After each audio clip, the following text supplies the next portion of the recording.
Sa nakaraang episode, nagkaroon ng isang dilema ang isang syudad na kung saan tinangay ang napakalakas na Mecha UD arm sa isang mahigpit na pasilidad, na alarma ang lahat ng guard dahil malaki ang chance na ang Mecha UD na ito ay magagamit sa karahasan at kasamaan.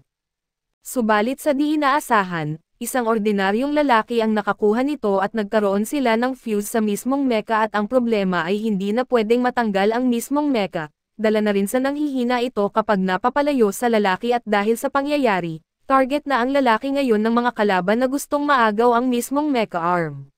At sa pagpapatuloy, kinabukasan habang papunta si Hikaru sa paaralan ay lihim na pinapanood siya ng kanyang mga kaibigan mula sa likod ng isang sulok, biglang dumating ang dalawang nakakahinalang tao na sinimulang istorbohin siya. Ang dalawang ito ay mga ahente ng ARMS at ipinadala bilang karagdagang tagapagbantay kay Hikaru dahil hindi naging matagumpay si Aki sa pagbibigay ng proteksyon sa kanya. Walang karapatan si Aki na tumanggi sa tulong nila dahil ang utos na ito ay galing direkta sa ARMS, nagkataon naman na nasa malapit si Kazuha. Dahil hindi siya nagtagumpay sa pagkuha kay Hikaru ay tinanggal ang kanyang mecha at na-demote siya bilang security guard at nang makita niya si Hikaru, naisip niyang ito na ang kanyang pagkakataon para makabawi sa kanyang dangal kaya sinubukan niyang hulihin ito. Ngunit bago pa man siya makakilos ay hinawakan ni Aki ang kamay ni Hikaru at tumalon sila mula sa tulay papunta sa likod ng isang umaandar na truck. Hindi narinig ng driver ng truck ang tunog ng pagbagsak nila kaya't nagpatuloy lang ito sa pagmamaneho habang nakasakay sa ibabaw ang dalawa. Bagamat dismayado si Hikaru na ganito nagsimula ang kanyang araw, humingi ng paumanhin si Aki dahil sa gulo at sinabi naman ni Hikaru na wala siyang dapat ikabahala dahil magkasama silang haharapin ang kahit anong pagsubok, lalo na't gusto niyang matulungan si Aki na mabawi ang kanyang alaala. Habang sinusubukan sabihin ni Aki ang isang mahalagang bagay kay Hikaru at biglang naantala sila ni Sinus at Dex, na abala sa pagtatalo kung mas mabuti ang honey o jam habang nag-aayos ng almusal para kina Hikaru at Aki. Napansin ni Hikaru na ang truck ay papunta sa maling direksyon na palayo sa kanilang paaralan. Bigla na lang huminto ang truck nang tamaan ng blow dart ang driver at dumating ang ilang miyembro ng Kagami Group para hulihin si Hikaru, kabilang ang leader ng 3rd Division at isang goth na si Lua at ang bagong miyembro ng grupo. Ayaw ng leader na tumagal pa ang misyon kaya inutusan ang mga tauhan niya na tapusin ito agad. Ito ang hinihintay ni Lua kaya't nagsimula siyang magpaputok ng mga spike gamit ang kanyang shackled mecha machine gun. Dinala ni Aki si Hikaru sa likod ng truck bilang shield at sinabi ni Aki kay Hikaru na tumakbo papunta sa paaralan para hindi siya malate. Pumayag si Hikaru at nagsimulang tumakbo ngunit hinarang siya ni Kazuha. Habang nangyayari ito ang mga kaibigan ni Hikaru ay hinahawakan sina Oyama at kay Ano dahil sa maling akala. Kaya hindi rin sila makakatulong at nagdeklara si Kazuha na huhulihin niya si Hikaru upang makabawi, ngunit pinigilan siya ng bagong miyembro ng 3rd Division at sumakay ito sa truck at sinabing siya na ang bahala kay Hikaru. Nang makita ni Kazuha ang mecha ng bagong miyembro at napansin niyang ito ang dating mecha na kinuha sa kanya, sa galit ay inatake niya ito para mabawi ang mecha at sa gitna ng kaguluhan, pinapaalala ni Aki kay Hikaru na kailangan niyang makarating sa paaralan. Nagsimula ulit tumakbo si Hikaru ngunit naharangan siya ng katawan ng bagong miyembro na nawalan ng malay, nang makita niyang nakuha na ni Kazuha ang mecha at napagtanto niyang kailangan niyang harapin ito ngayon at samantala ay palihim na lumapit si Aki kay Lua upang subukan siyang pabagsakin, ngunit nagawa ni Lua na umiwas sa tamang oras. Halos makuha ni Lua ang perpektong pagkakataon para barilin si Aki gamit ang kanyang minigun, pero aksidenteng umatras siya at nabangga si Kazuha na bumagsak at nagagalit siyang sinisigawan si Kazuha dahil hadlang siya, ngunit sumigaw din si Kazuha pabalik dahil nabunggo siya ng AGI patch ni Lua. Nang makatayo si Lua ay bumalik si Kazuha sa pag-atake kay Hikaru at tumalon si Hikaru upang umiwas, habang nasa ere at siya at si Alma ay pumasok sa battle mode at sinubukan ulit ni Kazuha na umatake gamit ang kanyang whip, pero naiwasan ito ni Hikaru at Alma. Hinawakan nila ang kadena at ibinalibag si Kazuha kay Lua na dahilan upang parehong bumagsak ang dalawa, lalo pang nahiya si Lua nang mapansin niyang nakaupo si Kazuha sa kanya at habang abala ang dalawa sa kanilang nakakahiyang sitwasyon, palihim na lumapit si Aki mula sa likod at pinapabagsak silang pareho. Nang makita ng division head na natalo ang kanyang koponan ay nagpasya siyang tapusin na ang araw niya. Sinabi niya kay Tina kunin si Lua at ang bagong miyembro kapag may pagkakataon at dahil wala na siyang pakialam kung mahuli sila o hindi, samantala abala naman sina Aki at Hikaru sa pagtatali sa mga kalaban. Sinabi ni Alma na may mahalaga siyang sasabihin kay Hikaru pero bago pa niya ito masabi ay tinawag siya ni Aki upang tulungan siyang makawala mula sa pagkakatali, habang sinusubukan ni Hikaru na alisin ang pagkakatali ni Aki at doon ay nakabangon si Kazuha at sinubukan na atakehin si Hikaru mula sa likod. Mabuti na lang ay napansin ito ni Alma at hinarang ang atake at gayunpaman ay bumagsak si Hikaru at nawalan ng malay at pagkagising niya, naayos na ang lahat at nakagapos na ang mga miyembro ng Kagami Group ngunit labis ang lungkot ni Alma dahil nasaktan si Hikaru. Sinubukan ni Hikaru na kumbansihin si Alma na hindi iyon kasalanan niya, pero naniniwala si Alma na mas mabuti kung wala siya sa tabi ni Hikaru upang walang ibang masaktan. Napansin ni Hikaru na tila may alam si Alma na iba pa kaya't tinanong niya kung naalala na ni Alma ang kanyang nakaraan. Kinumpirma ni Alma na bumalik ang kanyang mga alaala at akala ni Hikaru na magandang balita ito, pero sinabi ni Alma na matagal na niyang nabawi ang kanyang alaala mula pa noong laban nila kay Amaryllis. Naguluhan si Hikaru at tinanong kung bakit itinago ni Alma ang bagay na ito. Wala nang masabi si Alma kaya sinabi niyang hindi kailangang makialam ni Hikaru at nagsimulang umalis. Normal na hinahabol ni Aki si Alma upang protektahan ito pero inisip niyang hindi na ito kailangan, dahil alam niyang hindi makakalayo si Alma ng higit sa 5 metro mula kay Hikaru nang hindi nawawalan ng lakas. Subalit hindi nawalan ng lakas si Alma at mabilis siyang gumalaw para sa isang arm at dahil dito ay mabilis na nawala sa paningin ni Hikaru at Aki si Alma.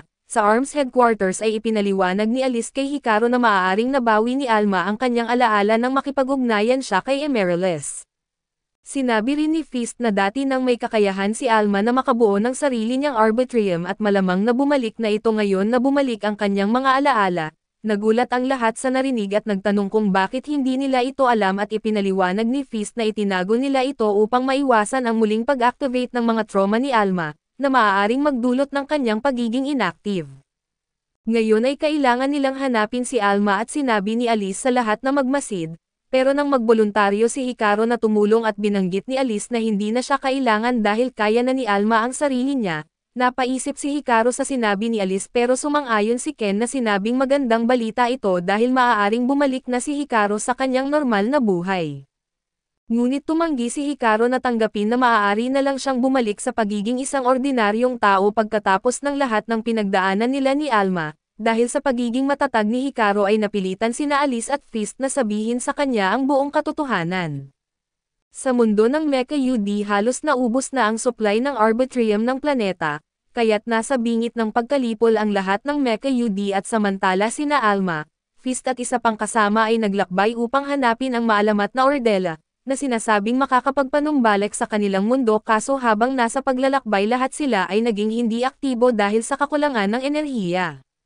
Mabuti na lang at nakarating sila sa Earth bago ito nangyari at noong gabi ng kanilang pagdating ay nasa malapit si Yakumo Kagami, napansin niya ang isang maliwanag na liwanag mula sa minahan ng kanyang pamilya kaya't nagpunta siya upang imbestigahan.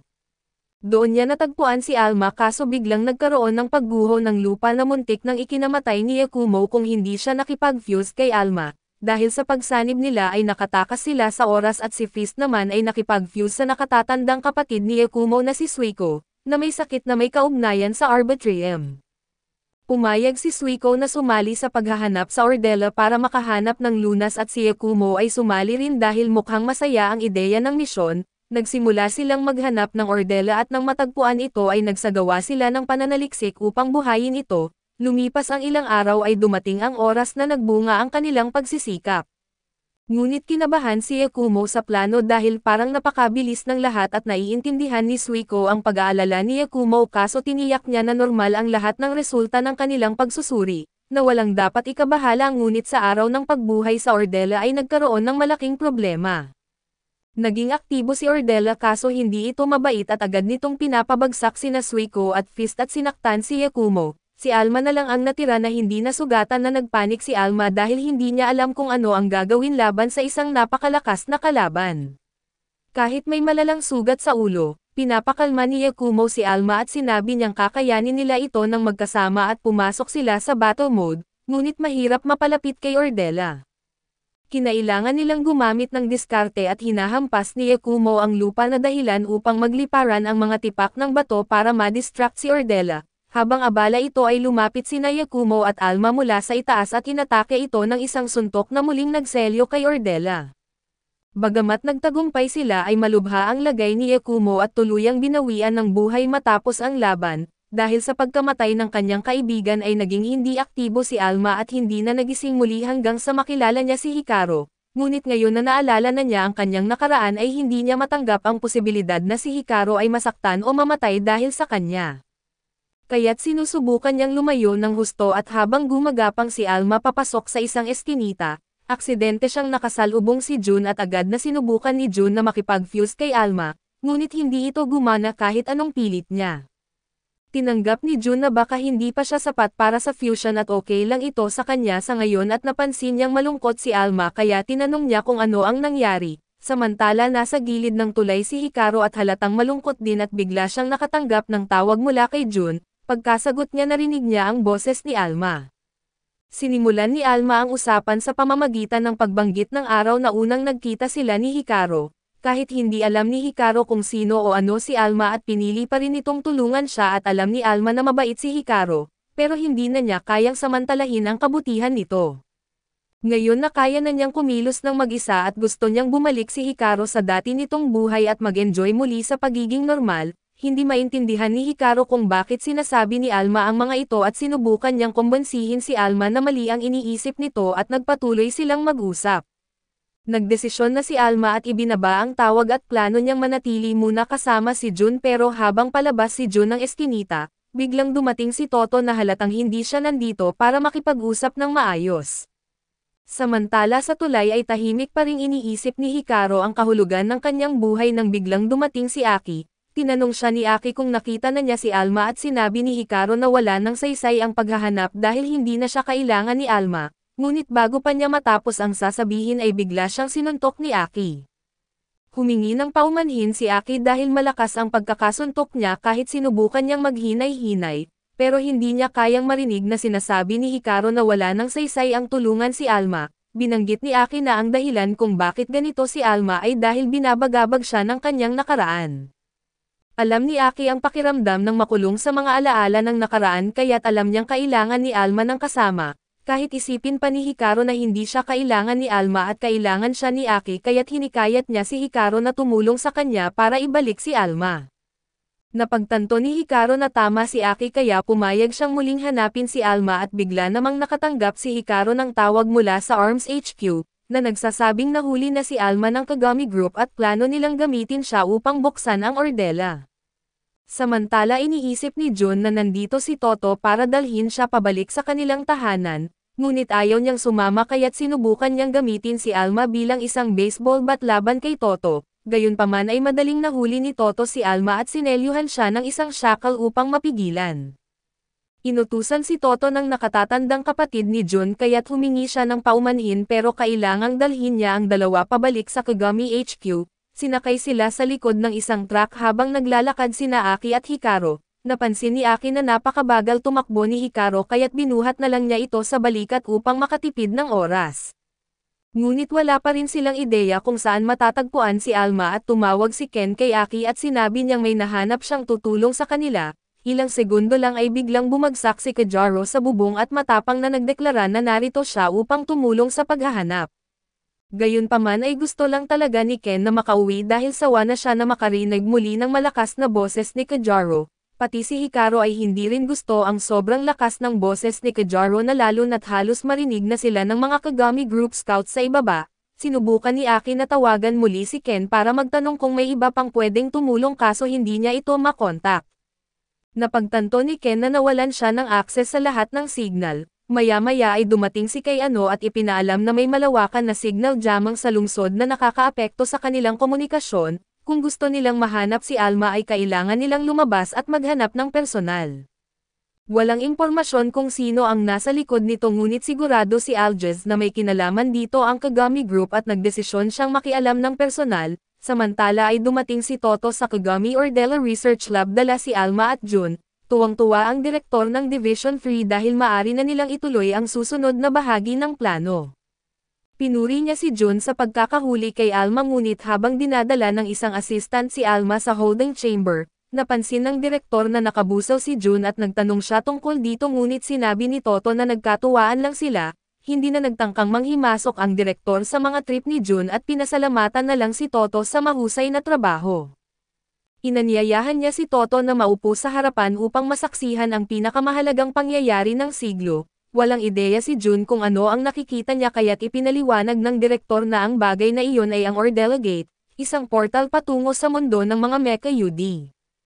Kapag nagawa nilang gisingin si Ordella at gagamitin nila ang kapangyarihan nito upang lusubin ang mundo ng Mecha UD at gawing alipin ang lahat ng naroon, na para sa kapakinabangan ng Kagami Group ay hindi makapaniwala si Jun sa naririnig niya dahil hindi niya akalain na maglalagay ang kanyang kapatid ng napakaraming pagsisikap sa isang plano na sa tingin niya ay napakabobo. Bigla namang dumating si Nowo, ang nakatatandang kapatid ni Jun na halatang inis na makita ang pangit na mukha ng kanyang kapatid sa mahalagang sandaling ito, gayunpaman dahil nakahanda na ang lahat ay hindi na niya pinansin si Jun at inutusan ang lahat na simulan ang pagbuhay kay Ordella.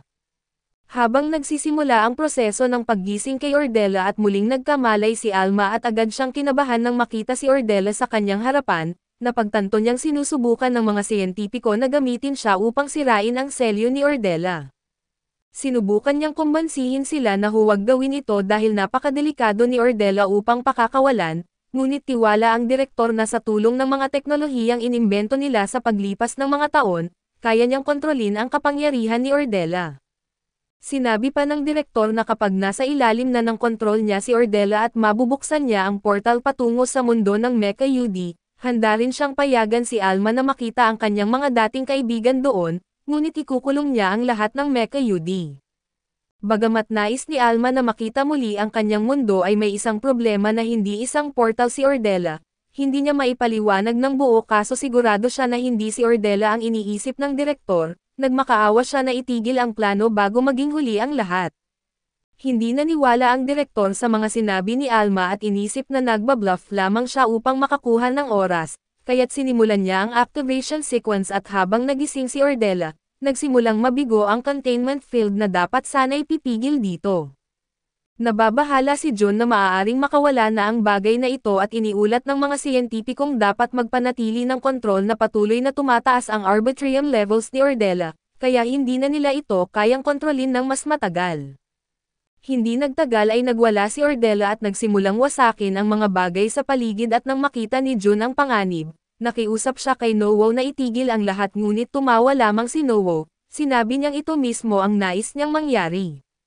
Tuluyan ng gumuho ang buong laboratorio habang patuloy na lumalakas ang kapangyarihan ni Ordella. Ang mga napakalaki na yelo na lumitaw mula sa kapangyarihan nito ay kitang-kita ni Hikaru at Aki mula sa kalsada. Alam nilang may masama na nangyayari ngunit bago pa makapagdesisyon si Aki kung ano ang gagawin, tumakbo na si Hikaru upang subukang iligtas si Alma. Sa loob ng laboratorio ay hindi pa rin makapaniwala ang direktor na lubusang nabigo ang kanyang perpektong plano. Gayunpaman ay sobrang delikado na para manatili siya doon kaya't hinimok siya ng kanyang mga assistant na lumikas.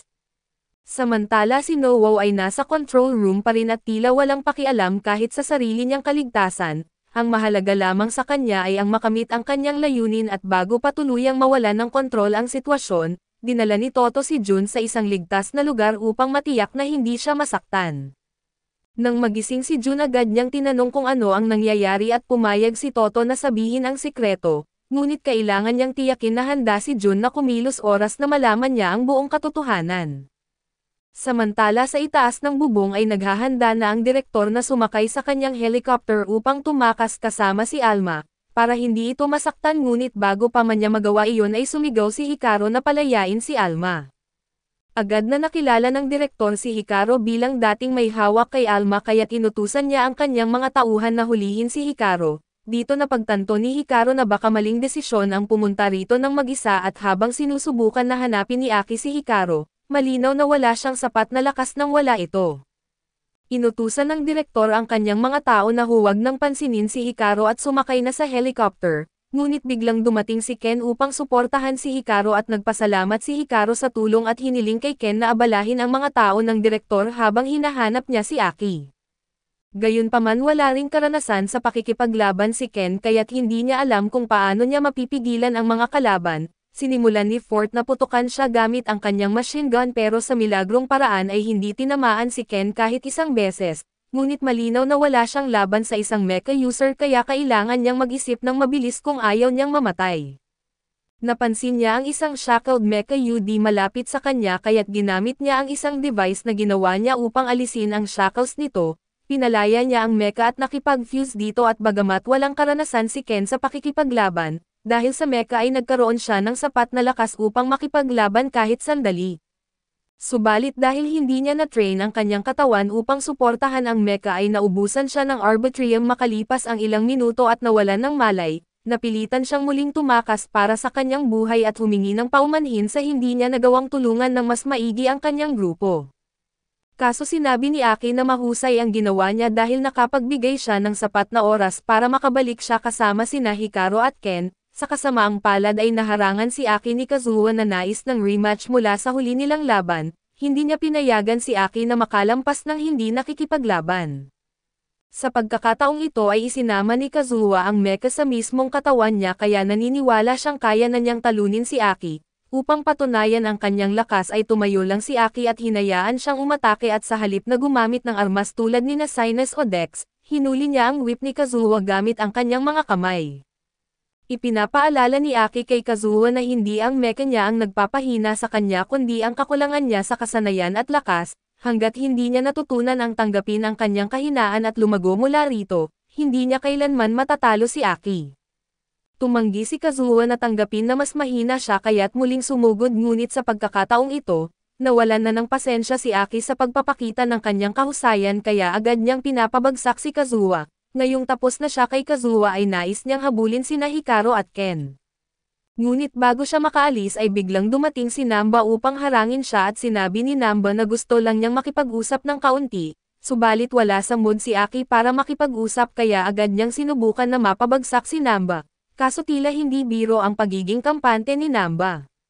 Madali niyang naiwasan ang mga atake ni Aki at sinabing ayaw niyang makikipaglaban at narito lamang siya upang gawin ang kanyang trabaho. Dahil kung hindi ay mababawasan ang kanyang sahod at hindi niya kayang mawala ang trabaho niya dahil masisira ang plano niya para sa pagre-retiro. Nakiusap siya kay Aki na bumalik na lang sa bahay at huwag nang gawin ang sitwasyon na mas mahirap para sa kanya, ngunit tumanggi si Aki na umatras kaya't napilitan si Namba na makipaglaban sa kanya at mabilis na nagpaikot-ikot si Aki sa kwarto upang lituhin si Namba. Pero nang umatake siya para tapusin na ang laban ay madali itong hinarang ni Namba gamit ang kanyang mecha.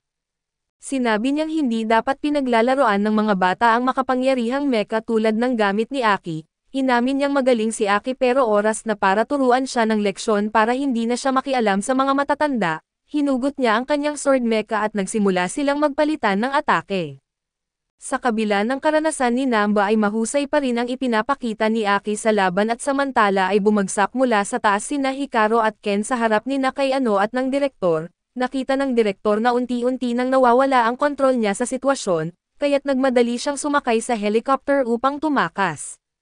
Gayunpaman ay bago pa ito makalipad ay biglang hinawakan ng isa sa mga dating miyembro ng Division 3 na si Thurg, hinawakan niya ang helicopter gamit ang kanyang mga kamay, masaya si Ken na dumating ang backup ngunit nagtataka kung bakit tinutulungan sila ni Thurg.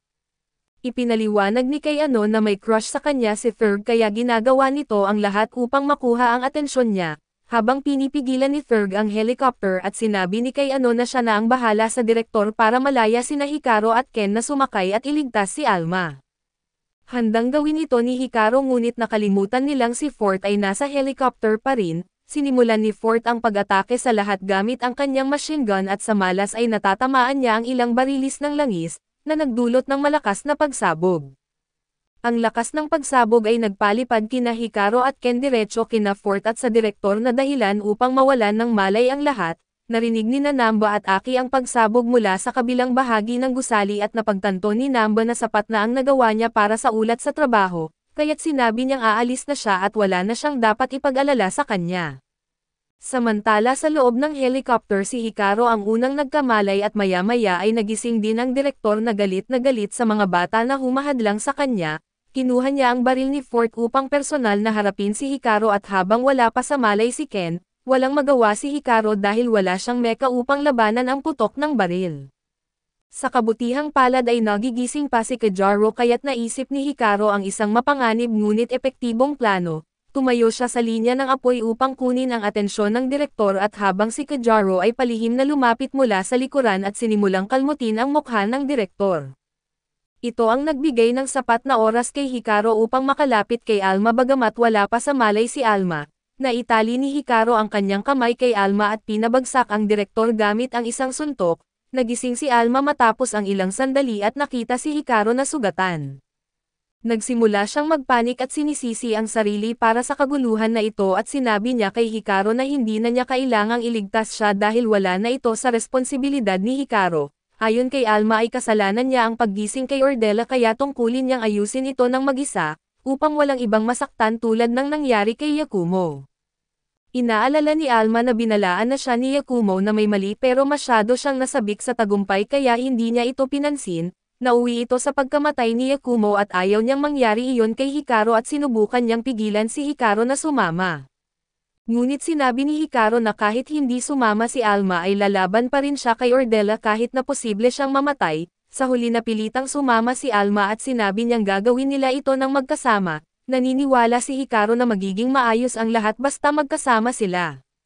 Kaso dito muna matatapos ang ating recap. Salamat sa inyong panonood hanggang sa muli.